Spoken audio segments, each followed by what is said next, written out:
जादुई फ्रॉक का जादू। एक छोटे से गांव में रचना अपनी माँ बिमला और पिता नील के साथ रहा करती थी। रचना को पढ़ाई करने का बहुत शौक था और वो पढ़ाई में भी बहुत होशियार थी। लेकिन रचना के पिता बहुत ही निकम्मे किस्म के इंसान थे। वो ना कोई काम करते, बस 24 घंटे नशे की हालत में पड़े रहते। रचना की माँ दूसरों के घर में साफ सफाई और खाने बनाने का काम किया करती थी। लेकिन बिमला जो भी पैसे कमा कर लाती, वो सभी पैसे अनिल उससे मारपीट करके जबरदस्ती उससे ले लिया करता था। उन पैसों को लेकर या तो वो जुए में हार जाता या शराब में उड़ा देता। एक दिन अपनी माँ की इतनी बुरी हालत को देखकर रचना अपनी माँ से कहती है, माँ, पिताजी हर रोज शराब पी कर आते हैं और आपके साथ कितनी मारपीट करते हैं। माँ, मुझसे ये और सब बर्दाश्त नहीं होता। आप लोग एक घर में दिन रात काम करके इतने पैसे मेहनत से कमाती हो और पिताजी आपको मारकर आपसे वो पैसे छीन लेते हैं। माँ, आखिर कब तक ऐसा चलेगा? आप भी कब तक सहती रहेंगी? माँ, मैं भी बड़ी हो गई हूँ, मुझे भी बाकी लड़कियों की तरह पढ़ना है। लेकिन माँ, घर की इस हालत में मैं कैसे पढ़ पाऊंगी? अपनी बेटी को इतना दुखी देखकर बिमला उससे बोलती है, हाँ बेटी, मैं भी तो यही चाहती हूँ कि तू पढ़ लिख कर अपने पैरों पर खड़ी हो जाओ। लेकिन तुम्हारे पिता मेरे पास 1 रुपया नहीं छोड़ते। वो तो जहाँ मैं काम करती हूँ वहाँ से कुछ बचा कुचा खाने को मिल जाता है, वरना तुम्हारे पिता की चले तो हमें भूखा ही मार दे। आज ही मुझे पगार मिली है, लेकिन जैसे ही तुम्हारे पिता को पता चलेगा वो मुझसे ये भी छीन लेंगे। अगर मैं मना भी करूंगी तो बेटी तुम तो जानती हो मुझे कितना मारेंगे। अब बेटी तुम ही बताओ, मैं और क्या कर सकती हूँ। आखिर माँ, आप ये कब तक अत्याचार सहती रहेंगी? अब जमाना बदल चुका है। मेरी मानो, अब हम इस घर को और पिताजी को दोनों को छोड़ देना चाहिए। आखिर इस घर में हमें गाली और मार के अलावा मिलता ही क्या है? और रही बात शर छुपाने की, तो हम कहीं झोपड़ी में जाकर रह लेंगे। कम से कम पिताजी के नत्थेदार से छुटकारा तो मिल जाएगा। अपनी बेटी की बातों को सुनकर बिमला को भी थोड़ा हौसला मिलता है और वो बोलती है, हाँ बेटी, तू ठीक कह रही है। बस अब बहुत हो गया। अब इस शराबी इंसान और इस घर को छोड़ देने में ही भलाई है। आखिर कब तक इतना जुर्म सहते रहेंगे। तो बिल्कुल ठीक कह रही है रचना, हम आज ही इस घर को छोड़ देते हैं और कहीं दूर जाकर रहने लगेंगे। दोनों माँ बेटी आपस में बात कर ही रही होती हैं, लेकिन तभी वहाँ अनिल नशे की हालत में झूमता हुआ आता है और आकर बिमला से कहता है, चल जल्दी से पगार के पैसे निकाल। मुझे सब पता चल गया है, आज तुझे मजदूरी मिली है ना। चल अब जल्दी से पैसे दे, मुझे शराब पीने जाना है। नहीं नहीं, आज मैं आपको 1 रुपया नहीं दूंगी, चाहे आप मुझे कितने ही मार लीजिए।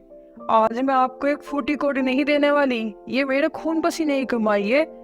मैं आपको ऐसे शराब और जेब में अपने पैसे नहीं पड़ाने दे सकती। चले जाओ यहाँ से, आज से मैं आपको एक पैसा नहीं दूंगी। बिमला की बात सुनकर अनिल को बहुत गुस्सा आ जाता है और वो गुस्से में बोलता है, आज तो तेरी जुबान बहुत तेज चल रही है। पिछली बार की पिटाई याद नहीं है क्या? अभी रुक, तुझे अभी सबक सिखाता हूँ। बस इतना कहकर अनिल बिमला की बहुत बुरी तरह से पिटाई करता है। बेचारी रचना एक कोने में खड़ी हुई अपनी माँ को मार खाते हुए देखती रहती है, लेकिन वो कर भी क्या सकती थी, क्योंकि अनिल एक शराबी और आवारा इंसान था। वो अपनी बेटी पर हाथ उठाने से पहले एक बार भी नहीं सोचेगा। अनिल बिमला को अधमरा कर कर छोड़कर चला जाता है। तभी रचना अपनी माँ के पास आती है और उसे उठाकर रोते हुए कहती है, माँ, चलो उठो। अभी पिताजी बाहर गए हैं, इससे पहले पिताजी वापस आए हमें इस घर को छोड़ देना चाहिए, वरना ये हमें जीते जी यहाँ से कहीं नहीं जाने देंगे। हाँ बेटी, तू बिल्कुल सही कह रही है। इसके बाद बिमला और रचना अपना घर हमेशा के लिए छोड़कर वहां से चली जाती हैं। चलते चलते वे दोनों बहुत दूर निकल जाती हैं। तभी उन्हें एक झोपड़ी दिखाई देती है। दोनों झोपड़ी के अंदर जाकर देखती हैं तो वहाँ कोई नहीं होता। और माँ, लगता है इस झोपड़ी में कोई नहीं रहता। शायद हमें भगवान ने रहने के लिए ठिकाना दे दिया है। फिर दोनों माँ बेटी उसी झोपड़ी में रहने लगती हैं। ऐसे ही कुछ दिन बीत जाते हैं। बिमला भी वहाँ के आसपास के घरों में काम करना शुरू कर देती है और काम करके जो पैसे मिलते उससे अपने घर का गुजारा आराम से हो जाता है। अब दोनों माँ बेटी एक दूसरे के साथ बहुत खुश थी। और एक दिन बिमला अपनी बेटी रचना से आकर कहती है, रचना बेटा, तुम्हारे फैसले की वजह से आज हमारी जिंदगी कितनी खुशहाल हो गई है और आज हम तुम्हारी वजह से ही अपनी जिंदगी बहुत अच्छे से जी पा रहे हैं। मुझे बचपन से पढ़ने का बहुत शौक था ना, मैंने पास ही के स्कूल में तुम्हारा एडमिशन करा दिया है। अब तुम भी पढ़ने जा सकती हो। अपनी माँ की बात सुनकर रचना बहुत खुश हो जाती है और बोलती है, माँ ये तो बहुत अच्छी बात है, अब मैं भी स्कूल जा सकती हूँ। माँ आप थक गई होंगी, मैं आपके लिए खाना बना कर लाती हूँ। अगले दिन बिमला काम करने के लिए जाती है और रचना स्कूल चली जाती है। रचना आज अपने स्कूल में सभी बच्चों के साथ पढ़ाई करके बहुत खुश थी, लेकिन ना जाने रचना की खुशियों को किसकी नजर लग गई। शाम को जब बिमला काम करके घर आ रही थी, तभी रास्ते में उसका एक्सीडेंट हो जाता है और वहीं पर खड़े कुछ लोग बिमला को उठाकर हॉस्पिटल पहुंचा देते हैं। रचना को जब इस बात का पता चलता है तो वो भागे भागे अपनी माँ से मिलने हॉस्पिटल जाती है। हॉस्पिटल जाने के बाद उसे पता चलता है कि एक्सीडेंट के दौरान उसकी माँ की दोनों टांगे कट चुकी है, अब वो कभी नहीं चल सकती। ये सुनकर रचना अपनी माँ से रोती हुई कहती है, माँ आपके साथ ये क्या हो गया, अब आप कभी नहीं चल पाएंगी। लेकिन माँ आप बिल्कुल भी चिंता मत करना, मैं आपकी खूब सेवा करूंगी, मैं आपको कभी किसी चीज की कमी महसूस नहीं होने दूंगी। बस इतना कहकर रचना फिर से फूट फूट कर रोने लगती है और अपनी बेटी को रोता हुआ देखकर बिमला उससे बोलती है, मुझे माफ कर दे बेटी, अब मैं तेरी कोई मदद नहीं कर पाऊंगी। भगवान ने मुझे अपाहिज बना दिया, अब घर का खर्चा, स्कूल का खर्चा कैसे चलेगा। माँ आप परेशान मत होइए, अब आपकी बेटी बड़ी हो चुकी है, अब मैं अपना और आपका ख्याल अच्छे से रख सकती हूँ।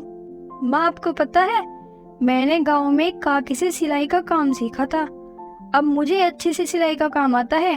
अब मैं एक सिलाई का काम शुरू करूंगी और उसी से अपने घर का गुजारा चलाऊंगी।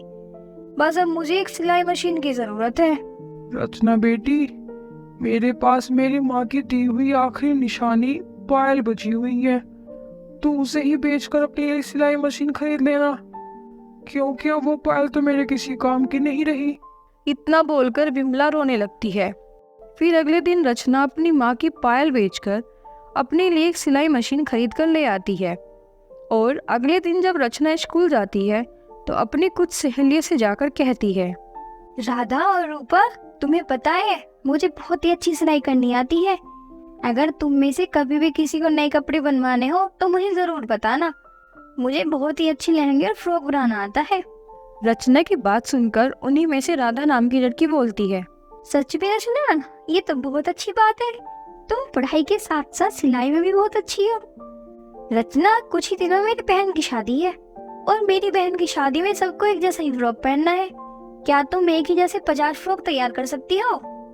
और हाँ रचना, अगर तुम्हारे फ्रॉक मुझे अच्छे लगे तो मैं मेरे मामा के शोरूम में तुम्हें और बड़ा काम दिलवा दूंगी। हाँ हाँ क्यों नहीं राधा, तुम निश्चिंत रहो, मैं 10 दिन के अंदर ही 50 फ्रॉक सिलकर दे दूंगी। देखना फ्रॉक को देखकर तुम्हारे सारे रिश्तेदार बहुत ही ज्यादा खुश हो जाएंगे। इतना बोलकर रचना खुशी खुशी घर आ जाती है और अपनी माँ को फ्रॉक के 50 ऑर्डर के बारे में बताती है। ये सुनकर उसकी माँ खुश होकर उससे कहती है, अरे वाह बेटी, ये तो बहुत ही अच्छी बात है, इतनी जल्दी तुझे इतना बड़ा ऑर्डर मिल गया, वरना मुझे तो लगा था तुझे भी अब मेरी वजह से भूखा मरना पड़ेगा। लेकिन अब इस ऑर्डर की मदद से तुम अपने आगे की पढ़ाई भी जारी रखोगी और घर का गुजारा भी अच्छे से चला लोगी। रचना अपनी माँ की बातें सुनकर बहुत ही ज्यादा खुश हो जाती है और उसी दिन से फ्रॉक सिलने में लग जाती है। रचना सुबह को घर का काम खत्म करने के बाद स्कूल जाती और स्कूल से आकर फ्रॉक बनाने में जुट जाती।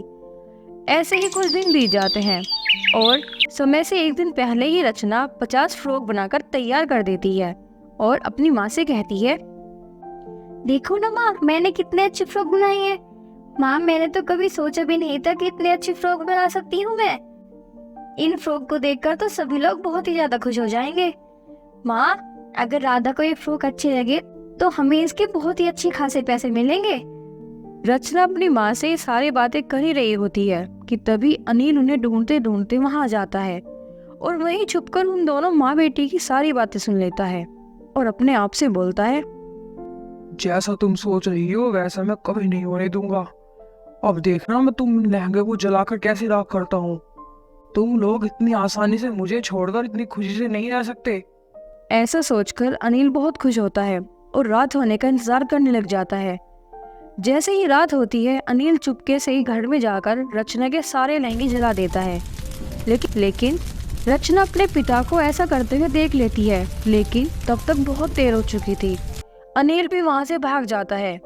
अपनी फ्रॉक को जलता हुआ देखकर रचना फूट फूट कर रोने लग जाती है। आपने ऐसा क्यों किया पिताजी? आखिर मैंने आपका क्या बिगाड़ा था? आप हमें खुशी से रहने क्यों नहीं देते? अपनी बेटी की रोने की आवाज सुनकर बिमला भी वहां जाती है। रचना, ये सब कैसे हुआ? अभी तो ये सब सही सलामत रखे हुए थे। माँ, पिताजी ने सारे फ्रॉक जला दिए। उन्हें ऐसा करते हैं मैंने अपनी आंखों से देखा है। माँ, कल तो राधा की बहन की शादी है। उसने मुझ पर इतना भरोसा कर मुझे ये सारे ऑर्डर दिलवाए थे। अगर मैं समय से फ्रॉक नहीं दे पाई तो माँ क्या होगा? माँ, आज के बाद फिर मुझे कोई काम नहीं देगा, ना मुझे कोई कपड़े सिलवाएगा। अब मैं क्या करूंगी माँ?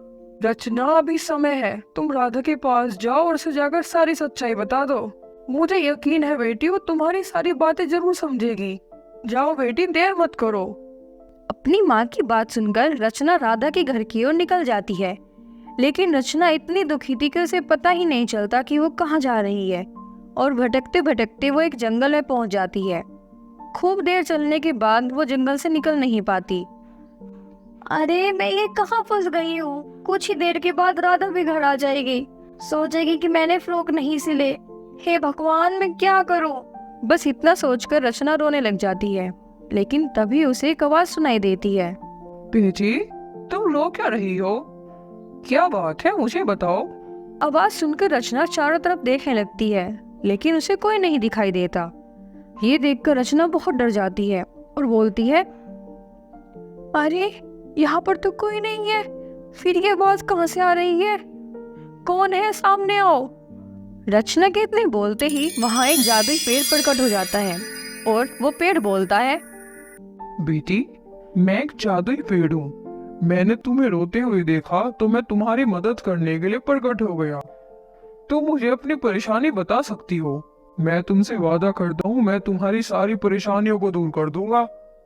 इसके बाद रचना जादुई पेड़ को अपनी सारी बातें बता देती है कि कैसे उसके पिता ने उसके सारे बनाए हुए फ्रॉक को जला दिया और कुछ समय पहले उसकी माँ भी पाइज हो गई।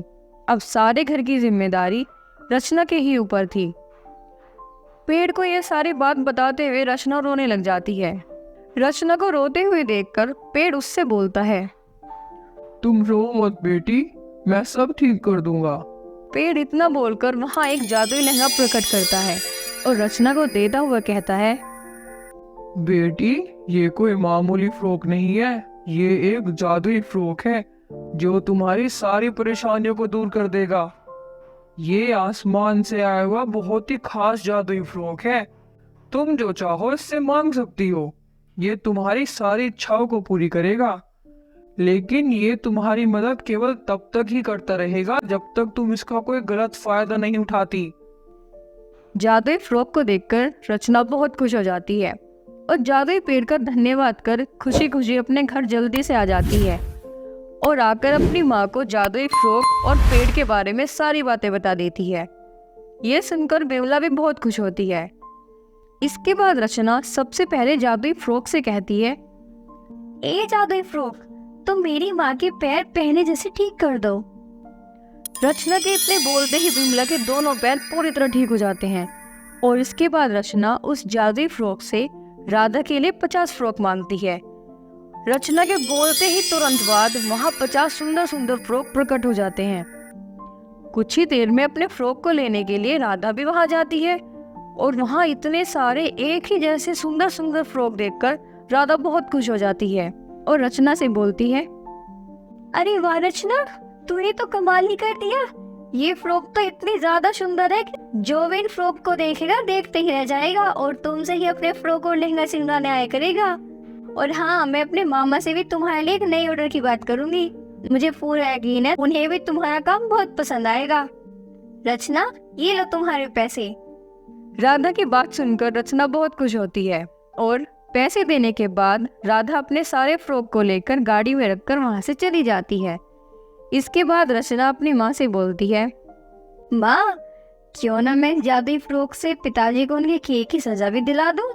नहीं बेटी, अगर तुम भी गलत काम करोगी तो तुम में और तुम्हारे पिता में क्या फर्क रह जाएगा। वो चाहे जैसे भी हो, लेकिन तुम कभी भी किसी को चोट नहीं पहुंचाना। अपनी माँ की बात सुनकर रचना बात समझ जाती है और वो बोलती है, आप सही कह रही हो माँ। कोई इंसान कैसा भी हो, लेकिन हमें किसी के साथ गलत नहीं करना चाहिए। और शायद हमारी ईमानदारी और अच्छाई के कारण ही हमें जादुई फ्रॉक मिला है। इसके बाद रचना जादुई फ्रॉक से एक घर और अपनी जरूरत का सारा सामान मांग लेती है। अब रचना के पास किसी भी चीज की कमी नहीं थी। अगर उसे किसी चीज की जरूरत महसूस होती तो वो जादुई फ्रॉक से मांग लेती। जादुई फ्रॉक की मदद से रचना और उसकी माँ बिमला खुशी खुशी अपना जीवन बिताने लगे। यहीं पर हमारी कहानी खत्म हो जाती है। आपको क्या लगता है कि रचना को अपने पिता को सजा देनी चाहिए थी या नहीं? अपनी राय कमेंट में ज़रूर बताएं। अगर आपको हमारी कहानी अच्छी लगी हो तो हमारी वीडियो को लाइक करें और ऐसे ही जादुई कहानी देखने के लिए हमारे चैनल को सब्सक्राइब करें।